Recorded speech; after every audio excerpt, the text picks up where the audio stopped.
বিসমিল্লাহির রহমানির রহিম। প্রিয় দর্শক, আপনাকে স্বাগতম। আজকে আমি আপনাকে এমন একটি গল্প বলবো যেটা শুনলে আপনার গায়ে কাঁটা দিয়ে উঠবে, যেটা শুনলে আপনি বুঝতে পারবেন পৃথিবীটা কতবার কতভাবে ধ্বংসের দরজায় গিয়ে ফিরে এসেছে। আর সেই ফিরে আসার পেছনে ছিল মাত্র একজন মানুষ, একজন সাধারণ মানুষ, যার নাম ইতিহাসের বেশিরভাগ বইয়ে নেই, যাকে কোনো পদক দেওয়া হয়নি, যার কথা বেশিরভাগ মানুষ জানে না, কিন্তু যিনি না থাকলে এই পৃথিবী, এই মানুষ, এই সভ্যতা কিছুই হয়তো আজ থাকত না। তার নাম ভাসিলি আলেকসান্দ্রোভিচ আর্খিপভ। আজকের এই গল্পটা তারই। তাহলে শুনুন। প্রথমে একটু পেছনে যেতে হবে। 1945 সাল। দ্বিতীয় বিশ্বযুদ্ধ শেষ হয়েছে মাত্র। জাপানের হিরোশিমা ও নাগাসাকিতে পারমাণবিক বোমা পড়েছে। পুরো পৃথিবী স্তব্ধ হয়ে দেখেছে একটি শহর মুহূর্তের মধ্যে ছাই হয়ে যেতে পারে, লক্ষ লক্ষ মানুষ মুহূর্তের মধ্যে মরে যেতে পারে। আর তারপর থেকে পৃথিবীটা দুই ভাগ হয়ে গেল। একদিকে আমেরিকা, গণতন্ত্র, পুঁজিবাদ, পশ্চিমা মূল্যবোধ। আরেকদিকে সোভিয়েত ইউনিয়ন, কমিউনিজম, সমাজতন্ত্র, পূর্বের শক্তি। দুই পক্ষই পারমাণবিক অস্ত্র বানাচ্ছে, দুই পক্ষই সামরিক শক্তি বাড়াচ্ছে, কিন্তু সরাসরি যুদ্ধ করছে না। কারণ দুই পক্ষই জানে সরাসরি যুদ্ধ মানে দুই পক্ষেরই সর্বনাশ। এই পরিস্থিতিকে বলা হয় ঠান্ডা যুদ্ধ, কোল্ড ওয়ার। ওপরে ওপরে শান্তি, কিন্তু ভেতরে ভেতরে প্রতিদিন টান টান উত্তেজনা। এই টান টান পরিস্থিতির মাঝেই বড় হয়ে উঠছিলেন ভাসিলি আর্খিপভ। জন্ম 1926 সালে মস্কোর কাছে একটা ছোট্ট গ্রামে। বাবা ছিলেন সাধারণ কৃষক, মা ছিলেন গৃহিণী। দরিদ্র পরিবার, কিন্তু পরিশ্রমী। ছোটবেলা থেকেই আর্খিপভ ছিলেন শান্ত স্বভাবের, রাগ কম, কথা কম, কিন্তু যখন বলতেন সোজা, স্পষ্ট, দৃঢ়। দ্বিতীয় বিশ্বযুদ্ধের সময় তিনি কিশোর। নাৎজি জার্মানির সাথে সোভিয়েত ইউনিয়নের যুদ্ধ চলছে। লক্ষ লক্ষ সোভিয়েত সৈনিক মরছে, পুরো দেশে শোকের ছায়া। আর্খিপভ সেই যুদ্ধের ভয়াবহতা দেখেছিলেন, বুঝেছিলেন যুদ্ধ মানে কি। যুদ্ধ মানে শুধু পতাকা আর বীরত্ব না, যুদ্ধ মানে রক্ত, কান্না, ধ্বংস।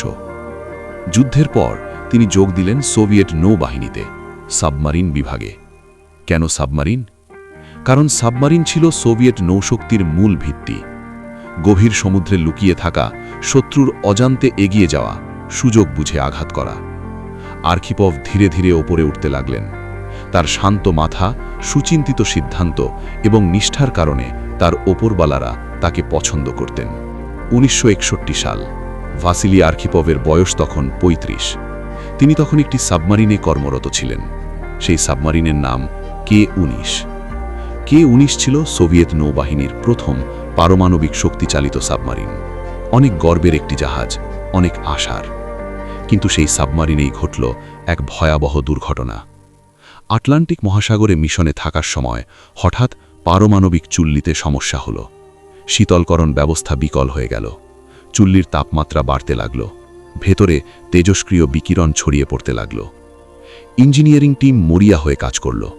তারা নিজেদের জীবন বাজি রেখে চুল্লি মেরামত করার চেষ্টা করল, কিন্তু তেজস্ক্রিয়তার মাত্রা এত বেশি ছিল যে যারা কাজ করল তারা প্রায় সবাই পরবর্তী কয়েক সপ্তাহের মধ্যে মারা গেল। আর্খিপভ নিজেও তেজস্ক্রিয়তার সংস্পর্শে এসেছিলেন। সেই অভিজ্ঞতা তাকে ভেতর থেকে বদলে দিয়েছিল। তিনি নিজের চোখে দেখেছিলেন পারমাণবিক শক্তি কতটা ধ্বংসাত্মক। একটু ভুল হলে কি হতে পারে, কতটা সহজে মানুষ মরে যেতে পারে। এই অভিজ্ঞতা তার মনের গভীরে গেঁথে গিয়েছিল। আর ঠিক 1 বছর পরে সেই অভিজ্ঞতাই পৃথিবীকে বাঁচাবে। 1962 সাল। বিশ্বের চোখ তখন কিউবার দিকে। কিউবা ক্যারিবিয়ান সাগরের ছোট্ট একটি দ্বীপ দেশ, আমেরিকার ফ্লোরিডা থেকে মাত্র 90 মাইল দূরে। 1959 সালে ফিদেল কাস্ত্রো কিউবায় বিপ্লব ঘটিয়েছিলেন। আমেরিকাপন্থী এক নায়ক বাতিস্তাকে উৎখাত করেছিলেন। এরপর কাস্ত্রো সোভিয়েত ইউনিয়নের দিকে ঝুঁকলেন। আমেরিকা ক্ষেপে গেল। তার দরজার কাছে একটা কমিউনিস্ট দেশ, এটা আমেরিকা মেনে নিতে পারছিল না। আর সোভিয়েত ইউনিয়নও সুযোগটা ছাড়তে চাইল না। তারা কিউবায় পারমাণবিক ক্ষেপণাস্ত্র মোতায়েন করার পরিকল্পনা করল। কারণ তখন আমেরিকা তুর্কিতে সোভিয়েত সীমান্তের কাছে পারমাণবিক ক্ষেপণাস্ত্র বসিয়েছিল। সোভিয়েত নেতা ক্রুশ্চেভ ভাবলেন, আমরাও তাহলে আমেরিকার দরজায় মিসাইল রাখব। 1962 সালের অক্টোবরে আমেরিকান গোয়েন্দা বিমান কিউবার ওপর দিয়ে উড়ে ছবি তুলল। সেই ছবিতে স্পষ্ট দেখা গেল সোভিয়েত পারমাণবিক ক্ষেপণাস্ত্র বসানো হচ্ছে। প্রেসিডেন্ট জন এফ কেনেডিকে ব্রিফ করা হলো। কেনেডি রিপোর্ট দেখলেন, তারপর চুপ করে রইলেন কিছুক্ষণ। তারপর বললেন, এটা আমরা মেনে নিতে পারব না। 16 অক্টোবর 1962 কেনেডি তার সবচেয়ে বিশ্বস্ত উপদেষ্টাদের নিয়ে গোপন বৈঠকে বসলেন। এই গ্রুপটাকে বলা হলো এক্সকমি, এক্সিকিউটিভ কমিটি। কি করা উচিত সে নিয়ে তীব্র বিতর্ক শুরু হলো। সামরিক জেনারেলরা বললেন, কিউবায় সরাসরি বিমান হামলা করো, ক্ষেপণাস্ত্রগুলো ধ্বংস করে দাও। কূটনৈতিকরা বললেন, সরাসরি হামলা করলে সোভিয়েত ইউনিয়ন পাল্টা আঘাত করবে, তখন পারমাণবিক যুদ্ধ হবে। কেনেডি শুনলেন, ভাবলেন। শেষ পর্যন্ত সিদ্ধান্ত হল কিউবার চারদিকে সামুদ্রিক নাকাবন্দি, কোয়ারেন্টিন। কোনো সোভিয়েত জাহাজ কিউবায় ঢুকতে পারবে না। 22 অক্টোবর রাতে কেনেডি টেলিভিশনে এলেন। পুরো আমেরিকা দেখছে, পুরো পৃথিবী দেখছে। তিনি বললেন, সোভিয়েত ইউনিয়ন কিউবায় পারমাণবিক ক্ষেপণাস্ত্র বসাচ্ছে। এটা আমেরিকার নিরাপত্তার জন্য সরাসরি হুমকি। আমরা এটা মেনে নেব না। সেই রাতে পুরো পৃথিবী ঠান্ডা হয়ে গেল। মানুষ দোকান থেকে খাবার কিনে ঘরে ঢুকে গেল। স্কুলে বাচ্চাদের বলা হলো, বাড়িতে যাও। সেনাবাহিনী সর্বোচ্চ সতর্কতায় গেল। পৃথিবী তখন একটাই প্রশ্ন জানতে চাইছে, এরপর কি হবে? এই পরিস্থিতিতে সোভিয়েত নৌবাহিনী কিউবার দিকে পাঠিয়ে দিল 4টি সাবমারিন, B4, B36, B59 এবং B130। প্রতিটি সাবমারিনে ছিল একটি করে পারমাণবিক টর্পেডো। প্রতিটি টর্পেডোর শক্তি ছিল হিরোশিমার বোমার সমান। এই সাবমারিনগুলোর মিশন কি ছিল সেটা নিয়ে ইতিহাসবিদদের মধ্যে বিতর্ক আছে, কিন্তু একটা বিষয় পরিষ্কার, এই সাবমারিনগুলো যদি পারমাণবিক টর্পেডো ছুটত তাহলে পুরো পরিস্থিতি সম্পূর্ণ ভিন্ন দিকে চলে যেত। আর B59 সাবমারিনে ছিলেন ভাসিলি আর্খিপভ। সাবমারিন আটলান্টিকে প্রবেশ করল, কিন্তু তখনই শুরু হলো সমস্যা। আমেরিকান নৌবাহিনী সোভিয়েত সাবমারিনের উপস্থিতি টের পেয়ে গেল। হাইড্রোফোন, পানির নিচের শব্দ শোনার যন্ত্র দিয়ে তারা সাবমারিনগুলো খুঁজে পেল। আমেরিকান যুদ্ধজাহাজ ও বিমান সাবমারিনগুলোকে অনুসরণ করতে শুরু করল। সাবমারিনগুলো ডুবে থাকার চেষ্টা করল, কিন্তু তখন একটি বড় সমস্যা দেখা দিল। ডিজেল ইলেকট্রিক সাবমারিনের ব্যাটারি চার্জ করতে হলে ওপরে উঠে আসতে হয়, কারণ ডিজেল ইঞ্জিন চালাতে বাতাস লাগে। কিন্তু ওপরে উঠলেই আমেরিকান জাহাজ দেখে ফেলবে, তাই সাবমারিনগুলো দিনের পর দিন ডুবে থাকল। B59 টানা 20 দিনেরও বেশি সময় ডুবেছিল। এখন একটু ভাবুন, 20 দিন সাবমারিনের ভেতরে। সাবমারিনের আকার কতটুকু? ছোট্ট একটি ধাতব নল, ভেতরে প্রায় 80 জন মানুষ, গরম ভাপা আতাস, ঘুমানোর জায়গা নেই ঠিকমতো, পরিষ্কার পানি নেই, তাজা বাতাস নেই। ইঞ্জিন চলছে, ইঞ্জিনের তাপ ভেতরে আটকে আছে, তাপমাত্রা উঠে গেছে 50 থেকে 60 ডিগ্রি সেলসিয়াস। মানুষের স্বাভাবিক তাপমাত্রা 37 ডিগ্রি।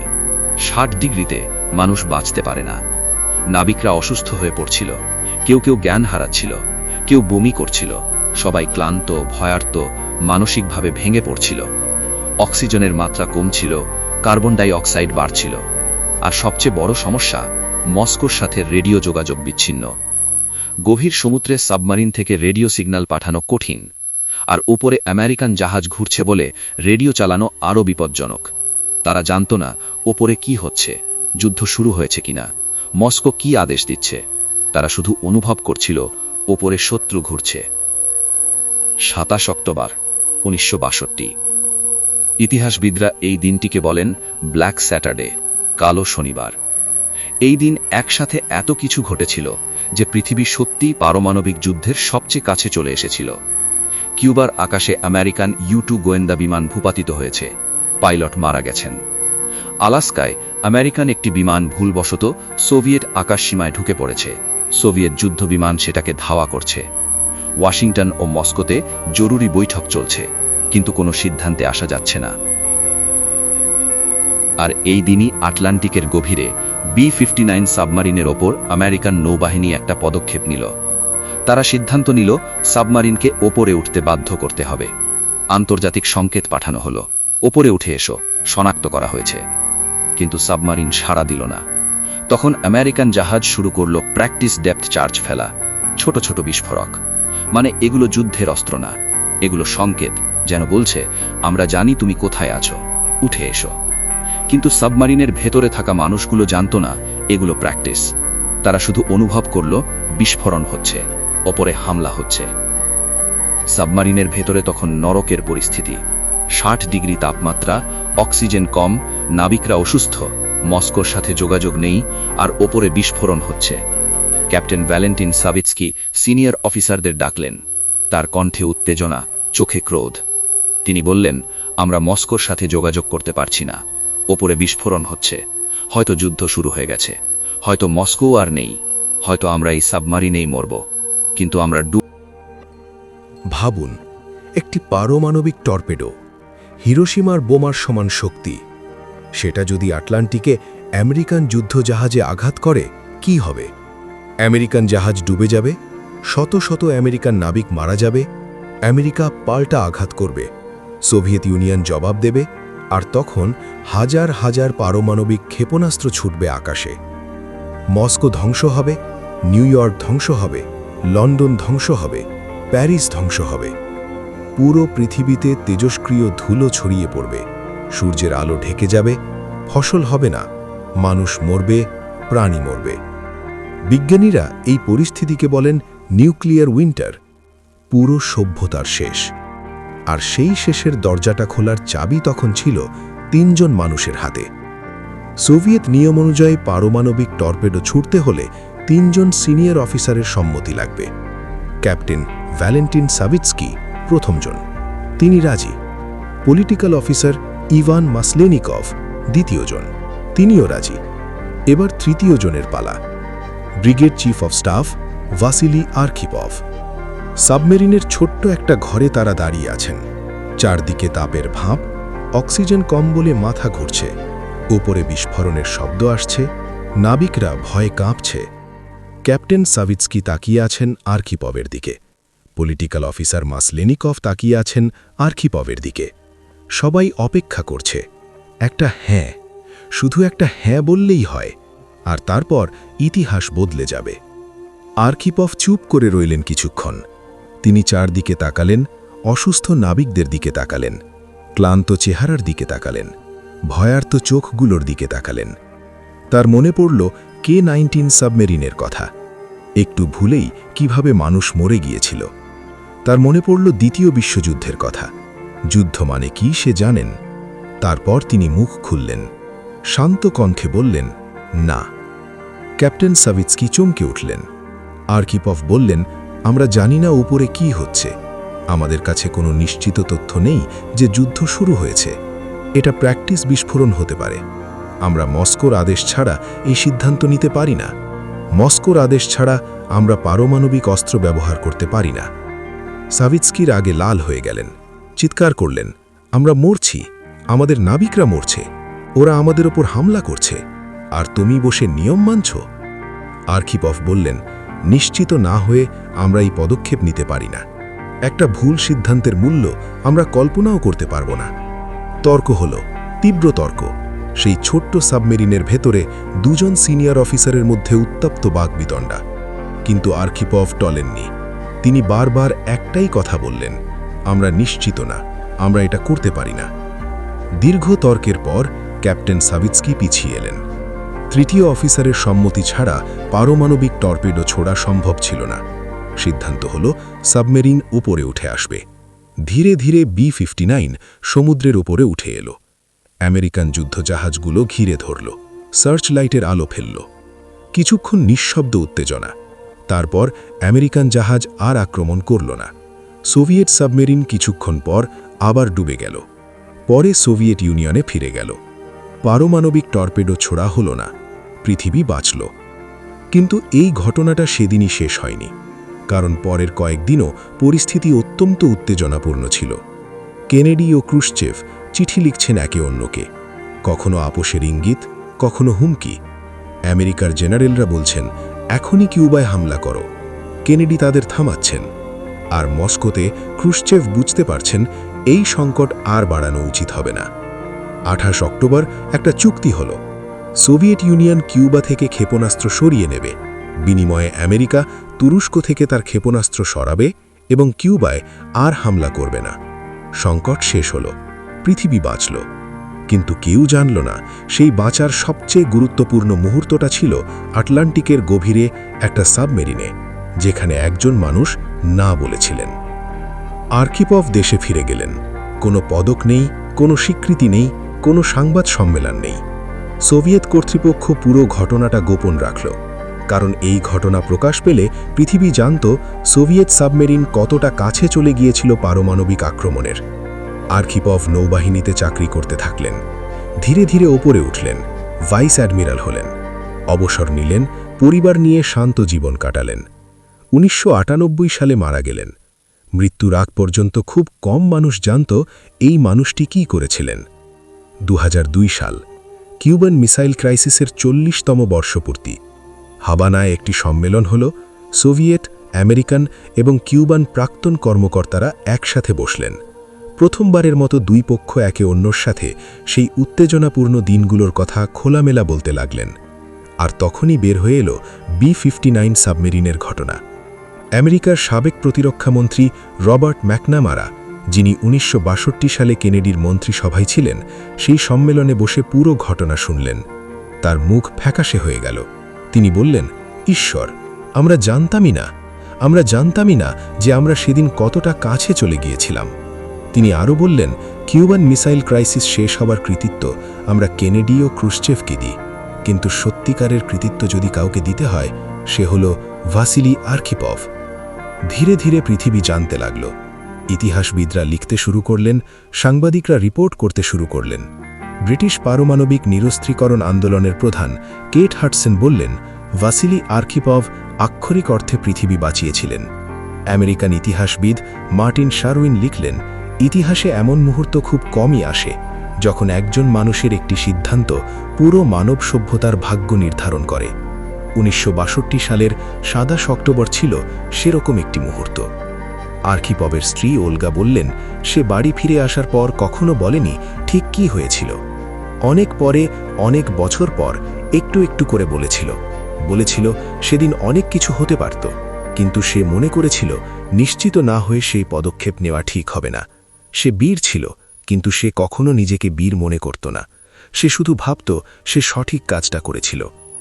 এই গল্পটা শুধু ইতিহাসের গল্প নয়, এই গল্পটা আমাদের সবার জন্য, কারণ আমরা প্রতিদিন এরকম ছোট ছোট মুহূর্তের মুখোমুখি হই, যখন সবাই একদিকে যাচ্ছে আর আমরা মনে করছি এটা ঠিক না, যখন চাপের মুখে আমরা ভুল সিদ্ধান্ত নিয়ে ফেলার কাছাকাছি চলে যাই, যখন রাগ বা ভয় আমাদের সঠিকভাবে ভাবতে দিচ্ছে না।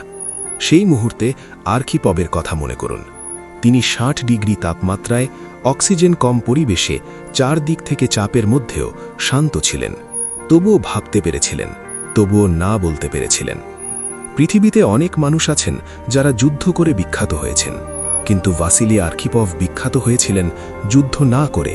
তিনি বিখ্যাত হয়েছিলেন একটা না বলার মাধ্যমে।